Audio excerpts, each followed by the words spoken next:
இது மகிமை நேரம். கர்த்தரும் இரட்சகருமாகிய இயேசு கிறிஸ்துவின் ஈடு நேற்று நாமத்தினாலே மகிமை டிவி நேயர்களை நான் வாழ்த்துகிறேன். நம்மோடு கூட உள்ள ஐக்கியம், நமக்குள்ள ஐக்கியம் இயேசுவோடும் பரிசுத்த ஆவியானவரோடும் பிதாவோடும் இருக்க வேண்டும் என்பதை குறித்து நாம் தியானித்து வருகிறோம். எப்படி நாம் அவரோடு கூட ஐக்கியமாக இருக்க முடியும்? ஒளியில் நடக்கிறவர்களாக காணப்பட வேண்டும். ஜெபத்தின் மூலமாக அவரோடு கூட ஐக்கியமாக முடியும். திருவிருந்தின் மூலமாக அவரோடு கூட ஐக்கியமாகலாம். இயேசு தேவனை தியானித்து அவருடைய வசனங்களை தியானிப்பதின் மூலம் நாம் அவரோடு கூட உறவாடவும் ஐக்கியமாகவும் முடியும் என்பதை குறித்து நாம் தியானித்தோம். இந்த நாளிலும் நாம் இன்னும் அவரோடு கூட ஐக்கியமாக இருக்க வேண்டும் என்றால், அதாவது ஒருவர் நம்மில் ஐக்கியமாக இருக்கிறது என்றால் அவர் நமக்குள் வாசமாக இருக்க வேண்டும். அவர் இருக்கிற இடத்திற்கு நாம் போக தகுதியுள்ளவர்களாக இருக்க வேண்டும். அதுதான் ஐக்கியம் என்பது. அவர் நமக்குள் வாசமாக இருப்பதற்கு இருக்க வேண்டும். நாம் அவரோடு கூட இருக்க நம்மை தகுதியுள்ளவர்களாக மாற்றிக்கொள்ள வேண்டும். 2 கொரிந்தியர் 6ஆம் அதிகாரம் 16ஆம் வசனம், தேவனுடைய ஆலயத்துக்கும் விக்கிரகங்களுக்கும் சம்பந்தம் ஏது? நான் அவர்களுக்குள்ளே வாசம் பண்ணி அவர்களுக்குள்ளே உலாவி அவர்கள் தேவனாயிருப்பேன், அவர்கள் என் ஜனங்களாயிருப்பார்கள் என்று தேவன் சொன்னபடி நீங்கள் ஜீவனுள்ள தேவனுடைய ஆலயமாக இருக்கிறீர்கள். இந்த இடத்திலே நாம் பரிசுத்தமாய் நாம் வாழும் பொழுதுதான் தேவனோடு கூட ஐக்கியமாய் இருக்க முடியும். நாம் வாசித்தது போல, நான் அவர்களிடத்தில் வாசமாய் இருப்பேன், அவர்கள் என் ஜனமாய் இருப்பார்கள், நான் அவர்கள் தேவனாய் இருப்பேன் என்று சொல்கிறார்.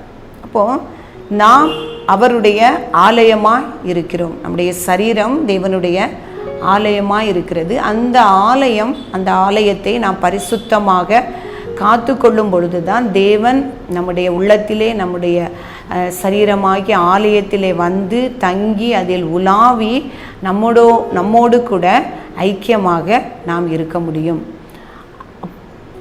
நம்முடைய சரீரமாகிய ஆலயத்திலே அவர் வந்து தங்க வேண்டும் என்றால் நம்முடைய இருதயம் பரிசுத்தம் உள்ளதாக காணப்பட வேண்டும். அதே 2 கொரிந்தியர் 6ஆம் அதிகாரம் 14ஆம் வசனத்திலே, அந்நிய நுகத்திலே அவிசுவாசிகளுடன் பிணைக்கப்படாதிருப்பீர்களாக, நீதிக்கும் அநீதிக்கும் சம்பந்தம் ஏது? ஒளிக்கும் இருளுக்கும் ஐக்கியம் ஏது? நம்முடைய சரீரம் ஆகிய ஆலயம் பரிசுத்தமாக இருக்கும் பொழுதுதான் அந்த ஒளியாகிய கிறிஸ்துவானவர் நம்மோடு கூட ஐக்கியமாக வர முடியும். பரிசுத்தம் இல்லாமல் ஒருவனும் தேவனை தரிசிப்பதில்லையே என்று சொல்லப்பட்டிருக்கிறது. பரிசுத்தம் முதலில் நம்முடைய உள்ளத்திலே பரிசுத்தமாக நாம் இருந்தால்தான் தேவனை தொழுது கொள்ள முடியும், தேவனை தரிசிக்க முடியும், தேவனோடு கூட ஐக்கியமாக இருக்க முடியும். அடுத்ததாக, தேவன் கிறிஸ்துவானவர் சீஷர்களோடு கூட இருந்த பொழுது யோவான் எழுதின சுவிசேஷத்தில் சொல்லுகிறார், நான் என் பிதாவினிடத்தில் போய் உங்களுக்காக ஒரு ஸ்தலத்தை நான் ஆயத்தப்படுத்துவேன், அங்கே நீங்களும் என்னோடு கூட வந்து இருக்கும்படியாக நான் உங்களை சேர்த்துக்கொள்வேன் என்று சொல்லும் பொழுது தோமா சொல்கிறார், நீர் போகிற இடத்தை நான் அறியோமே, வழியையும் நாங்கள் அறியோமே என்று சொல்கிறார். இந்த தோமா இந்த கேள்வியை கேட்டது நிமித்தம் இயேசு கிறிஸ்து சொல்கிறார், நானே வழியும் சத்தியமும் ஜீவனுமாய் இருக்கிறேன் என்று சொல்கிறாராம். பிரியமானவர்களே, இயேசு கிறிஸ்துவை நம்முடைய வழியாக நாம் ஏற்றுக்கொள்ளும் பொழுது அவர் விரும்புகிற அந்த இடத்திலே நாமும் போய் அவரோடு கூட ஐக்கியமாக இருப்பதற்கு தகுதி உள்ளவர்களாக மாற முடியும். அவரிலே நாம் நிலைத்திருக்க வேண்டும் என்றால் நாம் என்ன செய்ய வேண்டும்? இந்த உலகத்திலே வாழ்கிற நாட்களில் முதலில் பார்த்தோம், பரிசுத்தமாய் நாம் வாழும் பொழுது அவர் நம்முடைய உள்ளத்திலே வந்து தங்கி உலாவி நம்முடைய தேவனாக இருப்பார், நாம் அவருடைய ஜனங்களாக இருப்பார். அப்படிப்பட்ட ஒரு ஐக்கியம், என் தேவன் என் கர்த்தர் நான் அவளுடைய பிள்ளை என்கிற ஒரு ஐக்கியத்தை நாம் பெற்றுக்கொள்ள முடியும்.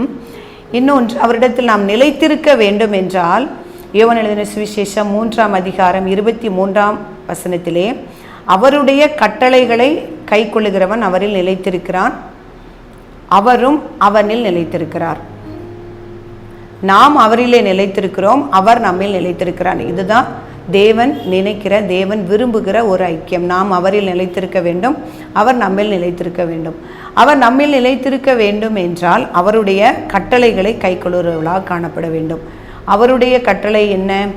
அதே 3ஆம் அதிகாரம், யோவான் 3ஆம் அதிகாரம் 22ஆம் வசனத்திலே, அவருடைய குமாரனாகிய இயேசு கிறிஸ்துவின் நாமத்தின் மேல் விசுவாசமாயிருந்து அவர் நமக்கு கட்டளையிட்ட ஒருவருக்கொருவர் அன்பாயிருக்க வேண்டும் என்பதே அவருடைய கற்பனையாக இருக்கிறது.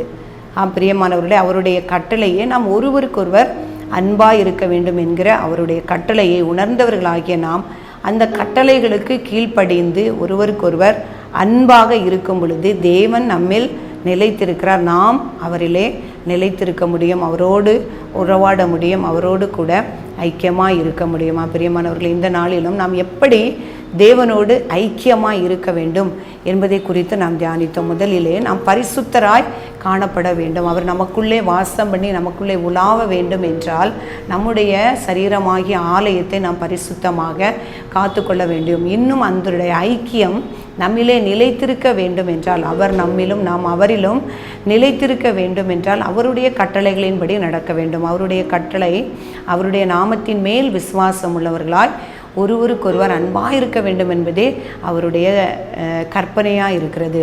அவருடைய கட்டளைகளை அறிந்து அவருடைய கற்பனைகளை நிறைவேற்றுகிறவர்களாய் அவரில் நிலைத்திருக்க அப்படிப்பட்ட கிருபையை தேவன் கேட்டுக்கொண்டிருக்கிற ஒவ்வொரு பிள்ளைகளுக்கும் தரும்படியாக நாம் தேவனிடத்திலே கெஞ்சுவோம்.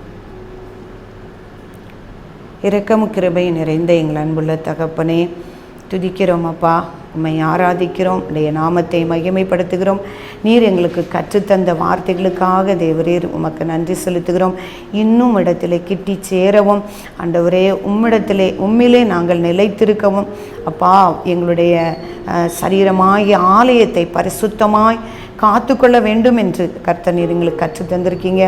நீர் எங்களுக்கு கற்றுத்தந்த உடைய கற்பனைகளையும் உடைய கட்டளைகளையும் கை கொள்ள வேண்டும் என்று ஆண்டவர் இந்த நாளிலே தியானித்து எங்களுக்கு கற்றுத்தந்திருக்கீங்க.